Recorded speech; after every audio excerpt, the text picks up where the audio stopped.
Bueno, pues este es nuestro proyecto transformador y nosotros lo que hicimos fue hacer un transformador sin núcleo. Como podrán ver, las espiras están libres y bueno, el funcionamiento se puede ver, perdón, tiene un falso conectado en la protoboard. Ok, habiendo solucionado eso, ustedes se podrán dar cuenta que cuando acerco la bobina secundaria que tengo en mi mano a la bobina primaria, el LED se enciende con una mayor intensidad, y esto es porque se concentran más líneas de campo en la bobina secundaria. También, si giro la bobina 90 grados respecto a la bobina primaria, pues ustedes podrán notar que el LED se empieza a apagar, porque ya no están pasando casi líneas de campo magnético por las espiras de la bobina secundaria.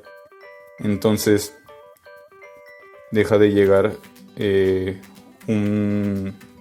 las amplitudes del voltaje de la bobina secundaria se hacen más pequeñas y el LED se empieza a apagar.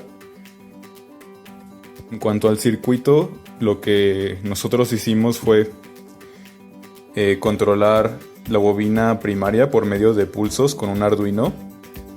La frecuencia de estos pulsos está siendo de 50 kHz y esto lo definimos en el programa de Arduino. Y lo que utilizamos como intermediario entre la bobina y el Arduino es este transistor que se llama TIP41C. Y ese transistor está conectado a una fuente de alimentación que tengo conectada en mi enchufe de 7 volts.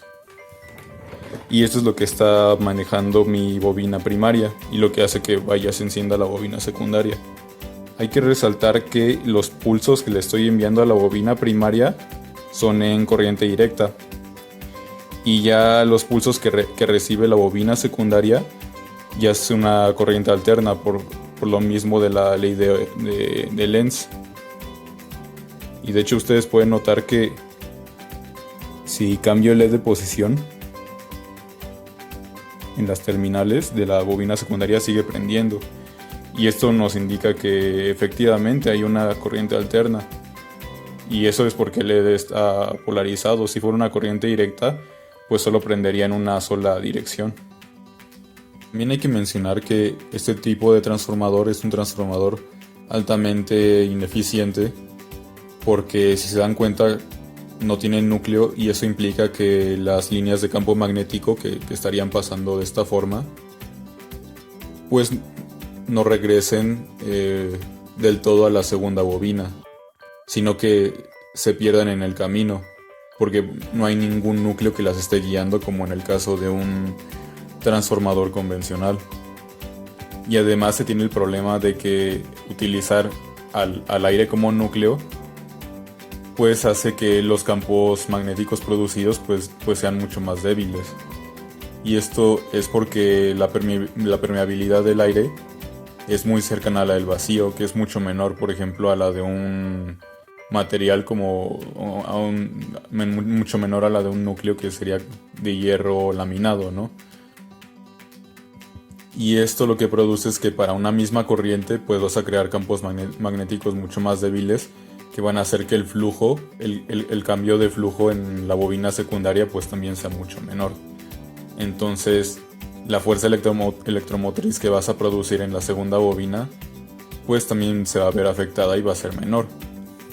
Entonces pues sí es un gran inconveniente, porque aparte de que tienes muchas líneas de campo magnético que se están perdiendo en el camino, pues la intensidad de campo magnético que vas a producir pues va a ser muy débil.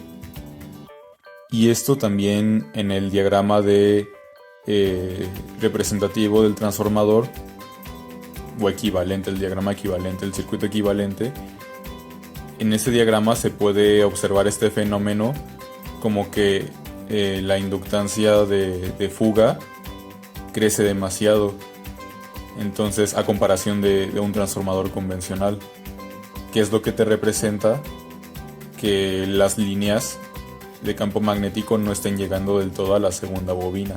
Es esa inductancia de fuga.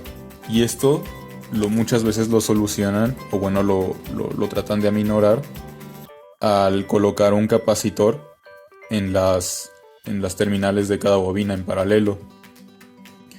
Y esto lo hacen para crear un acoplamiento inductivo resonante, que lo que hace es que, de forma muy simplificada, que en la primera bobina, con cada ciclo de corriente que le pasas, la energía se vaya acumulando más rápido de lo que se gasta en la propia resistencia de la bobina y los cables. Y entonces esta energía se supone que la segunda bobina, que en este caso sería esta, podría llegar y utilizarla, lo que haría la transmisión de energía más eficiente. Pero pues, por ejemplo, en mi caso enfrenté muchos problemas. No pude hacer esto porque, pues bueno, el único material que tengo pues son era este alambre magneto para hacer las bobinas, mi Arduino, unos cables y unos transistores que tenía, que es el que estoy utilizando. Pero pues no tengo osciloscopio para ver cómo está saliendo la onda, ni mucho menos. Y además, este acoplamiento inductivo pues se supone que está pensado para cuando tienes una corriente senoidal. Entonces hice unas simulaciones en LTSpice para ver más o menos cómo saldría la onda en la bobina primaria. Y pues realmente no era una onda senoidal, eran más que nada picos. Eran picos de corriente. Entonces, y eso también es provocado porque al transistor le está llegando una onda cuadrada del Arduino, que pues sus cambios en el tiempo son muy bruscos, por lo que no, como tal, yo no pude hacer lo del acoplamiento inductivo resonante. Lo intenté, pero en realidad no funcionó.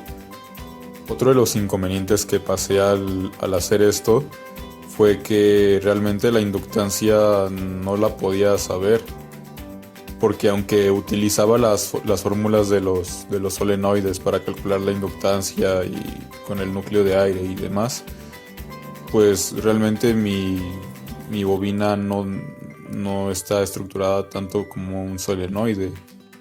Si se dan cuenta, todos los cables están revueltos, no están apilados uno al otro como lo sería en el caso de un solenoide. Entonces realmente no se podría saber hasta qué punto puede aplicar esa fórmula, y pues realmente no tengo ningún instrumento para poder medir la inductancia. Y pues también asumí unos cuantos riesgos, porque tengo que mencionar que esto salió un poco de prueba y error, porque al inicio tenía un circuito bien planeado donde pues iba a proteger las salidas de mi Arduino, ¿no? En caso de que tuviera un voltaje contrario muy fuerte de la bobina primaria que llegara a dañar la salida de mi Arduino a través del transistor, pues yo tenía un circuito planeado para eso. Pero como tenía resistencias y capacitores, pues realmente no, la señal que le llegaba al transistor era tan baja que no podía amplificar la suficiente señal que llegaba del cargador hacia la bobina primaria. Entonces pues en realidad nunca aprendía, hasta que ya le quité todo el circuito y pues de cierta forma asumí el riesgo de que una de mis salidas se podía dañar, ¿no? En caso de que tuviera un voltaje, una fuerza electromotriz inducida muy fuerte de la bobina primaria. Los materiales que utilizaremos para demostrar la existencia de las cargas parasitas son una tabla de madera, barnizada por un lado y por el otro lado natural, un imán, un pedazo de aluminio y un objeto con propiedades metálicas. El proceso es muy sencillo, ya que solamente pondremos la tabla de madera con un ángulo de inclinación, el pedazo de aluminio con ese mismo ángulo, y dejaremos caer el objeto en en ambas superficies. Otra forma de demostrar esto es cambiando el lado de la tabla, ya que tiene una superficie más rugosa. Por lo tanto, el coeficiente de fricción será mayor y el objeto se moverá más lento. Al ponerlo en el aluminio, tiene un movimiento similar, por lo que podemos comprobar de nuevo que las cargas parásitas existen.